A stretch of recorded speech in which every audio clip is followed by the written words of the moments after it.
এগুলো হচ্ছে আমাদের সরকারি সিমেন্ট, যেটা দাঁড়িয়ে আছে এটা হচ্ছে SL 75। এইদিকে যেটা আছে হচ্ছে SL 75।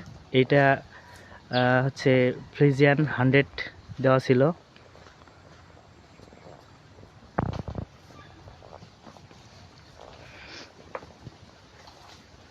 ভাই এদিকে একটু না আসেন, আপনার নামটা একটু বলেন। বদিউল আলম, সুবর্ণপুর। সুবর্ণপুর না? আচ্ছা, আমি যে বীজগুলা দিছি আপনাকে, সেগুলা কি কথা কাজে মিল আছে? আলহামদুলিল্লাহ সব মিল আছে না? ঠিক আছে। তাই সরকারি সিমেন্ট ভালো তো? ভালো আলহামদুলিল্লাহ। ওই জন্য ঠিক আছে ভাই, ধন্যবাদ। তাহলে এইটা হয় হ্যাঁ এটা আর ওই দুটো হয়, তাই না? হ্যাঁ ওইটা তো ফ্রিজিয়ান, ফ্রিজিয়ান একটা, শাইওয়াল একটা। আর এই একটা সাইকেল, তাই না? এই তিনটা। ঠিক আছে ভাই, ধন্যবাদ। ভালো লাগলে আবার ডাকবেন।